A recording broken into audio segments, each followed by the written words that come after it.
Ano naman kaya ang magiging lagay ng panahon sa mga susunod na oras? Yan ang malalaman natin mula kay April Enerio na nag-uulat ng sa Pag-asa DOST. April, magandang hapon sa'yo.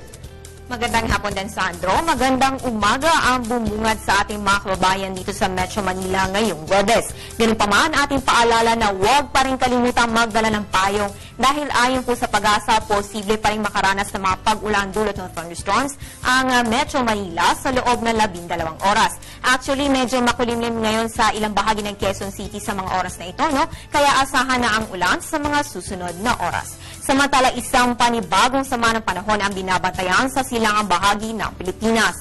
Halos 10 ng umaga na mata ng low pressure area sa layong 110 kilometers east ng Hinatuan, Surigao del Sur. Ayon sa Pag-asa, nakapaloob ang naturang sama ng panahon sa umiiral na Intertropical Convergence Zone.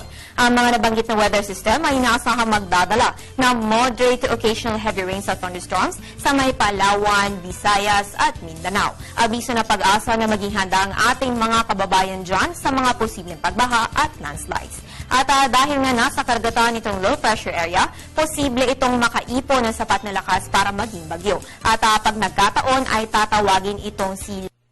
Pero in the meantime, tuloy tayong magmamonitor sa magiging development sa ating weather conditions. Mainit at maaraw nga ang umaga dito sa Metro Manila, pero gaano naman kaya kainit ang panahon sa mga pangunahing lungsod ng Pilipinas para sa mga susunod na oras? Simulan po natin sa Luzon. Bagamat maulap, mataas na po dito sa may Puerto Princesa na may 25 to 33 degrees Celsius, habang mababa na ang 16 to 24 degrees Celsius sa may Baguio City.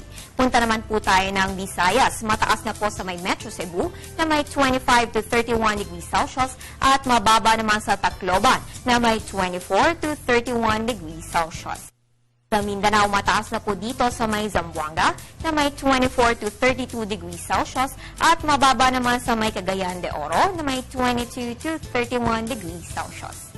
Maging una sa ulat panahon sa pamamagitan ng Panahon TV Facebook at Twitter accounts at sa pagbisita sa www.panahon.tv. Habangan din ang mga susunod na weather updates kasama si Weatherman Harry Bayona, hatid sa inyo ng Panahon TV Express. At yan ang pinakahuling balita mula dito sa Pag-asa DOST. Ako po ang inyong Weather Girl April Enerio para sa Telebisyon ng Bayan. Balik sa iyo, Sandro. Maraming salamat sa iyo, Weather Girl April Enerio.